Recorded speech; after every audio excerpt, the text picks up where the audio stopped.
All right, thank you so much. Welcome to another special episode of the Sales Game Changers podcast. My name is Fred Diamond. Of course, I'm the founder of the Institute for Effective Professional Selling, and Sean, the host and the producer of close to 800 Sales Game Changers podcasts. Today's a special episode. It's a sales story and a tip podcast. We're going to have Sean Parker here from Hilton in a second. He's going to tell us a great sales story, and he's going to give us a tip that he learned from the story. If you're watching this on YouTube, please give us a thumbs up. We would greatly appreciate it.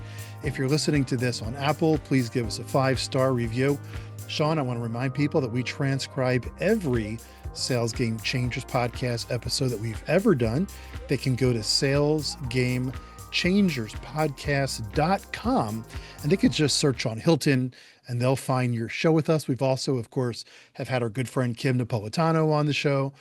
And the very, very first show that we did with a Hilton leader was, of course, Frank Passanante. And we actually did that show in person. We did it. I used to go to people's offices, Sean, and do interviews. And I actually interviewed Frank Passanante at the Hilton headquarters in McLean, Virginia. So that was great. And he's made a couple of appearances on the show, as well as have some other Hilton executives. All right, sales story and a tip.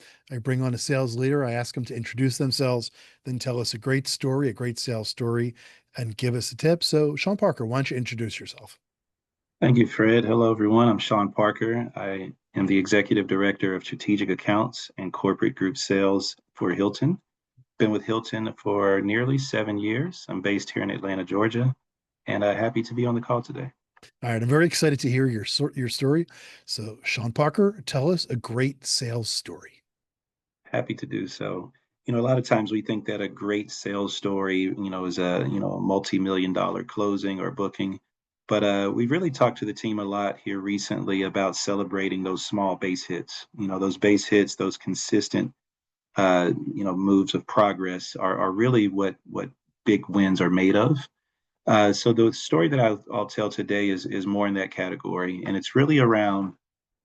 Uh, there was one of our major premier marquee accounts, big corporate, spends lots of dollars for travel and meetings. And we are well positioned with this customer. We know a lot of the key stakeholders. But what we realized was that a lot of our opportunities from a meetings and events standpoint were coming from a few key departments, training, sales kickoffs, and things of that nature. But we realized we were only really at the tip of the iceberg of what truly existed in terms of meetings and events with this large multinational company.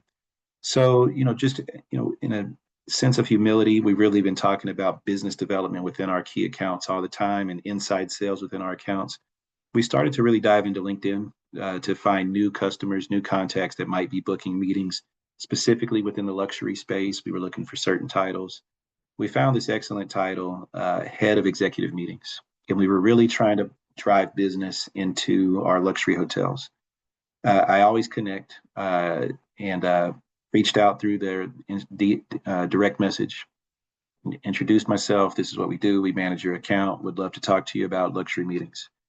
Responded instantly and said, "Hey," and we called, followed up, connected her with the team member. Come to find out, had an RFP for the Conrad Nashville that was, coming up within the next month. Short-term business during a need time that we needed it. And it was, some might say a stroke of luck, right? But when you really break it down, it's that commitment to being hungry, to being curious, to be humble, to acknowledge we don't know what we don't know, and to have the tools and the research ability to go and find it. So I was really excited about that win that resulted in a booking, a new contact, and in her message, it said, "There's a lot more where this came from." So it points to the magic of being. We talk about being humble, hungry, smart, having the tools, having the curiosity, and it can turn up big. And we celebrate those base hits for sure. Yeah. So I'm just kind of curious on a couple things. Was that a title that you were aware of, or how did you come up to know to search on that particular title? Great question. So when we're looking for new contacts, we often are searching keywords, events, meetings, etc. But we have found that many times there's a specialist that are specifically doing meetings for the C-suite. So when we've added executive meetings, or we might add a keyword of incentives or things of that nature, it's pointed us to a very niche area of those that are specifically searching for luxury business. So one other question before I ask you for your specific tip, but um, LinkedIn. So how much time do you direct your people to spend on LinkedIn? Do you train them? Because that's brilliant to use those various keywords to uncover people. And that's become probably the greatest tool. I mean, I do a lot of posting on LinkedIn and I'm seen as a quote unquote thought leader in some segments, but really the best value of LinkedIn is finding people and understanding their history, right? Seeing where they've come from, what are they posting about, et cetera. So has this shifted how you've directed your team to use LinkedIn, or were you guys always power users, but now you just found a new angle? Just kind of curious on that. That's a great question, Fred. I would say that I'm always encouraging the team to really embrace social selling.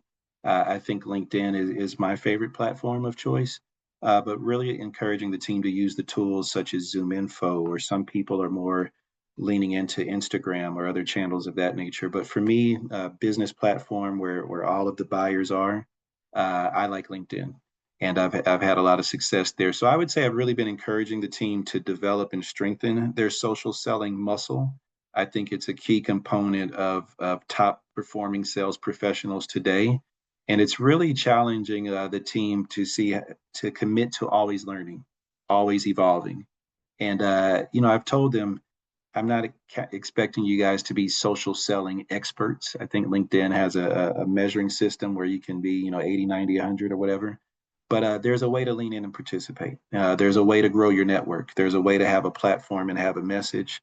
And there's a way to find new contacts. So I'm encouraging them to develop that muscle and lean into it, because it's a marketplace and a platform where our customers are. Yeah, one last question again. Like I said, like I told you in the prep for this call, I know you're going to say something that's going to lead to something we could talk about for hours. But again, I want to keep this nice and concise. Again, we're talking to Sean Parker with Hilton. Everybody who's listening to this story wants to know, is it LinkedIn Navigator you're using, or is it Premier, or just basic free LinkedIn? You can use both. I'm a big fan of Sales Navigator, but even without Sales Navigator, some of these basic functions are available to us all. Very good. All right. So you've given us a couple of tips already, but is there a specific tip that you'd like to leave us with on the sales story and a tip podcast? I will. I'll close with a shout out to our leader, Frank, as you mentioned earlier in the call. Humble, hungry, smart. When you're focusing on business development and inside sales, be humble. Don't assume you know everything about the account. Be open to learning, even if you've managed the client for years. Be hungry. Keep prospecting within your accounts using the tools that we've mentioned. And last, be smart. Be emotionally intelligent. Read the room. Know when to push and when to listen. And use data and insights to guide your outreach and not just your gut instinct. Very good. Once again, thanks for that story. And what's interesting as well, a big part of the Institute for Effective Professional Selling is what we call our Selling Essentials Marketplace, where we work with best of breed partners in a couple different areas of sales. And one of them is LinkedIn. And we work with a woman called Jessica Samuels with Evolve. And we've had her on the podcast. She's one of the leaders, as is Kim Napolitano, at our Women in Sales Leadership Forum. So there's a lot of things that you can uncover, and there's things that I really love this idea that you found some new search terms, because I always Mhm. search VP of sales, right? And then of course in our world there's enablement and there's other things that are brewing, CRO, et cetera. So just some of those little twists allowed you to find some people that hopefully have led to a lot more business for you and the team at Hilton. All right. Once again, I want to thank Sean Parker for being on today's Sales Game Changers Sales Story and a Tip podcast. My name is Fred Diamond.